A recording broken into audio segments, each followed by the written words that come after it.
حضرت عمر فاروق کے بیٹے نے نبیذ پی لی، اس میں نشہ آ چکا تھا۔ ملک شام میں جب نبیذ پی لی اس میں نشہ آ گیا تھا۔ بیٹے نے توڑے کھانے کے بعد، خون سے لہولہان ہو جانے کے بعد کہا ابو آپ نے میرے ساتھ انیائے کیا ہے، ظلم کیا ہے، ایک جرم کی ہمیں ڈبل سزا ملی ہے۔ اسلام کی ایک تیسری خوبی یہ ہے، اللہ کیوں اسلام کو پسند کرتا ہے؟ اسلام کی تیسری خوبی یہ ہے کہ اسلام عدل و انصاف کا حکم سب کے ساتھ دیتا ہے۔ دنیا کے کسی مذہب میں عدل و انصاف نہیں ہے اور سب کے ساتھ نہیں ہے۔ اگر سب کے ساتھ عدل و انصاف ہوتا تو آج رام چندر کے ماننے والے اور رام مندر بنانے والے آج مسلمانوں کے اوپر اتنا ظلم نہ کرتے۔ اسلام یہ اعلان کرتا ہے کہ جب عدل کا معاملہ ہو، انصاف کا معاملہ ہو، تو آپ کو انصاف کی بات کرنا ہے۔ یہ نہیں دیکھنا ہے کہ یہ ہندو کے فیور میں جا رہی ہے یا مسلمان کے، کس کے خلاف جا رہی ہے، نہیں۔ لا یجرمنکم شنآن قوم علی الا تعدلوا اعدلوا هو اقرب للتقوی۔ اے مسلمانوں، اے ایمان والو، کہیں ایسا نہ ہو کہ تمہیں کسی قوم کی دشمنی تمہیں ظلم کرنے پر ابھار دے، ایسا نہ ہو کہ تمہیں کسی قوم کی دشمنی اس کے ساتھ بے انصافی کرنے پر مجبور کر دے۔ اچھا یہ ہندو ہے، ہاں ٹھیک ہے، اس کا مقدمہ میرے پاس آئے گا، ہم اس کو سزا سنا دیں گے۔ انصاف نہ کرو کسی کے ساتھ، ایسا نہیں ہونا چاہیے، یہ سب سے بڑا جرم ہے۔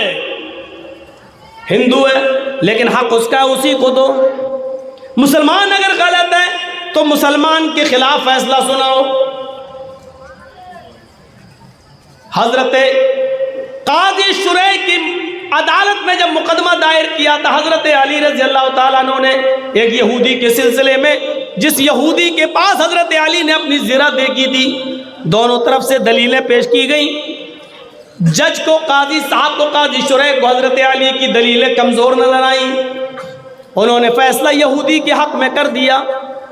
یہودی یہ زنا تیری ہے، کیونکہ حضرت علی نے دعویٰ کیا تھا یہ میری زنا ہے، وہ اپنے دعوے میں ثبوت پیش نہیں کر سکے۔ جو انہوں نے گواہ پیش کیے وہ گواہ کمزور ہے، انہوں نے گواہی میں اپنے بیٹے کو پیش کیا ہے، لہذا شریعت کہتی ہے باپ کے حق میں بیٹے کی گواہی معتبر نہیں ہے۔ انہوں نے دوسرا گواہ اپنا غلام پیش کیا ہے، شریعت کہتی ہے مالک کے حق میں غلام کی گواہی قبول نہیں ہے، کیونکہ غلام تو مالک کے فیور میں ہی بولے گا اور بیٹا اپنے باپ کے فیور میں بولے گا، لہٰذا ان دونوں دلیلوں کو، دونوں گواہیوں کو میں ریجیکٹ کرتا ہوں۔ یہودی یہ زرہ تیری ہے، تو ہی رکھ اپنے پاس۔ جب یہودی نے یہ فیصلہ سنا کہ قاضی شریح حضرت علی نے جن کو قاضی بنایا ہو، جج بنایا ہو، اس کے باوجود فیصلہ میرے حق میں کر رہے ہیں، یہ عدل ہے، یہ انصاف ہے کہ حضرت علی کو زرہ نہیں ملی اور مجھے، کیونکہ گواہ کمزور ثابت ہوئے تو اس یہودی نے وہ زرہ علی کو دے دیا اور کہا جج صاحب آپ نے فیصلہ اگرچہ دلیل کی روشنی میں کیا ہے لیکن فیصلہ غلط ہے آپ کا، یہ حقیقت میں زرہ علی کی ہے، میں تو دیکھنا چاہ رہا تھا کہ آپ فیصلہ کیا کرتے ہیں۔ اور اس یہودی نے اسی جگہ کلمہ پڑھا اور اسلام قبول کر لیا۔ عدل کسی کا بھی ہو، جس کا حق ہے اس کو دو۔ حضرت عمر فاروق نے مصر کے اندر نبیذ پی لی۔ نبیذ جانتے ہو نا، کھجور کے رس نچوڑ کر اس کو رکھ دیا گیا تھا، وہ سڑ گیا تھا تو اس میں نشہ آ گیا تھا۔ حضرت عمر فاروق کے بیٹے نے نبیذ پی لی، اس میں نشہ آ چکا تھا۔ ملک شام میں جب نبیذ پی لی اس میں نشہ آ گیا تھا تو دوسرے دن گئے اور کہا کہ عمر ابن عاص سے، وہاں کے گورنر سے کہا کہ دیکھو مجھے پتہ نہیں تھا، یہ سڑ گیا ہے، میں نے پی لیا تھا، اس میں نشہ آ گیا، میرے اوپر حد جاری کر دو، مجھے سزا دے دو۔ تو حضرت عمر ابن عاص نے عمر فاروق کے بیٹے کو ملک شام میں 40 کوڑے لگا دیے۔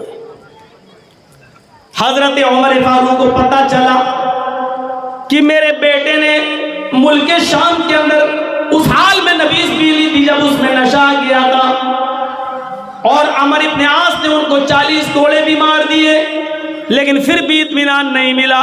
حضرت عمر نے اپنا اسپیشل گھوڑا مدینے سے بھیجا اور عمر ابن عاص کے نام ایک لیٹر لکھا کہ میرے بیٹے کو اس گھوڑے سے واپس مدینہ بھیج دیا جائے، مجھے کچھ کام ہے۔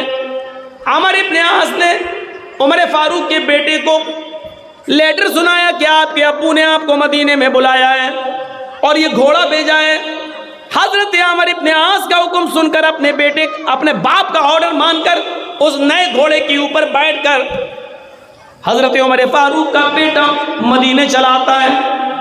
وہ اپنے گھر جانا چاہتا ہے لیکن حضرت عمر فاروق نے کہا بیٹے ابھی تم گھر نہیں جاؤ گے، تمہیں تمہاری ماں سے تمہارے بھائیوں سے ملنے کی تمہیں کوئی اجازت نہیں ہے، ادھر آؤ۔ سنا ہے کہ تم نے ملک شام کے اندر نبیذ پی لی تھی۔ کہا جی ہاں۔ کہا اب تمہیں کوڑے مارے جائیں گے 40 درے۔ کہا وہ تو میں نے عمر ابن عاص کو بتا دیا تھا اور انہوں نے میری پیٹھ پر 40 کوڑے مار دیے، ایک ہی جرم کی ڈبل سزا کیسی؟ حضرت عمر نے کہا پہلے کوڑے کھاؤ اس کے بعد بتائیں گے۔ پھر 4 جلادوں کو متعین کیا، ایک کے ہاتھ میں ایک کوڑا دیا، دوسرے کے ہاتھ میں دوسرا، تیسرے کے ہاتھ میں تیسرا، چوتھے کے ہاتھ میں چوتھا۔ بڑی آسانی کے ساتھ ہم لوگ شراب پی لیتے ہیں اور یہ بھی نہیں سوچتے کہ کتنا بڑا جرم ہے۔ ایک جلاد سے کہا کہ 10 کوڑے پہلے میرے بیٹے کی پیٹھ پہ مارو، اس کے بعد تمہاری طاقت کمزور ہو جائے گی، پھر تم اتنی زور سے نہیں مار سکو گے، تھک جاؤ گے، ہٹ جاؤ۔ پھر دوسرا جلاد 10 کوڑے مارے گا، 10 مار کے وہ بھی ہٹ جائے گا، پھر تیسرا 10 مارے گا، وہ 10 مار کے ہٹ جائے گا، پھر چوتھا مارے گا۔ 4 لوگوں سے 40 کوڑے پوری طاقت کے ساتھ پڑوائے۔ بعد میں بیٹے نے کوڑے کھانے کے بعد خون سے لہولہان ہو جانے کے بعد کہا ابو آپ نے میرے ساتھ انیائے کیا ہے، ظلم کیا ہے، ایک جرم کی ہمیں ڈبل سزا ملی ہے، وہ بھی انجانے میں نے نبیذ پی لی تھی جس میں نشہ آ گیا تھا اور اس کی سزا مجھے ملک شام میں مل گئی تھی، پھر آپ نے مجھے یہاں کوڑے کیوں مارے؟ مجھے کوئی ایک ایسی حدیث کوئی ایسا واقعہ بتاؤ کہ ایک ہی جرم کی سزا اللہ کے نبی نے کبھی ڈبل دی ہو۔ حضرت عمر کا جواب یہ تھا کہ میرے بیٹے عمر ابن عاص نے جب تمہیں کوڑے مارے، حاکم ہیں، وہاں کے گورنر ہیں، انہوں نے کوڑے مارے، لیکن میرا دل یہ کہتا ہے کہ انہوں نے اتنی زور سے کوڑے نہیں مارے ہوں گے جتنی زور سے مارنا چاہیے تھا، اس لیے کہ ان کے سامنے عمر کا بیٹا ہے، امیر المومنین کا بیٹا ہے، ان کے دل میں یہ خیال آیا ہوگا اس بیٹے پر اتنی زور سے کوڑے نہ مارے جائیں کہ اس کا خون نکل جائے، لہولہان ہو جائے۔ مجھے عمر ابن عاص کے اوپر بھروسہ نہیں ہے کہ انہوں نے پوری طاقت سے تمہیں کوڑے پڑوائے ہوں گے، تمہاری رعایت برتی گئی ہوگی، اس لیے کہ تم امیر المومنین کے بیٹے ہو، اس لیے جس نے بھی کوڑے مارے ہوں گے اس نے آہستہ یا ہلکے کوڑے مارے ہوں گے، اس لیے میں نے اپنی آنکھوں کے سامنے کوڑے پڑوائے تاکہ آئی میرے بیٹے اللہ رب العالمین کے سامنے میں سرخ روح ہو سکوں اور کہہ سکوں کہ اللہ میں نے اپنی اولاد کے ساتھ بھی عدل سے کام لیا، انصاف سے کام لیا، میں نے اپنی اولاد کے ساتھ بھی کوئی دغا بازی نہیں کی، کوئی میں نے اقربا پرستی نہیں کی ہے کہ ہم نے اس کی رعایت کی ہو۔ عدل یہ ہوتا ہے۔ 40 کوڑے بیچارہ ملک شام میں کھایا اور باپ نے سوچا نہ اتنی زور سے نہیں مارے ہوں گے، پھر یہاں، اور ڈر کیا تھا کہ اللہ کے ہمیں جواب کیا دوں گا، اگر ہلکے کوڑے کھائے ہوں گے اس نے تو قیامت کے دن اللہ ہم سے سوال کرے گا۔ ہم کہاں ہیں؟ اس تقریر کے سننے کے بعد بھی شراب تو چھوڑو مولانا صاحب، اب تو ہیروئن چلتی ہے، ہیروئن۔ آپ ابھی شرابی پہ اٹکے ہیں مولانا صاحب، ہمارے علاقے میں آ کے دیکھیے یہاں شراب اب کون پیتا ہے، یہاں تو ہیروئن، نام دیکھیے کتنا خوبصورت ہے، ہیروئن۔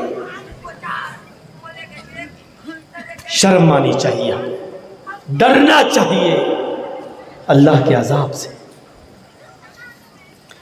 تو اسلام دین عدل ہے،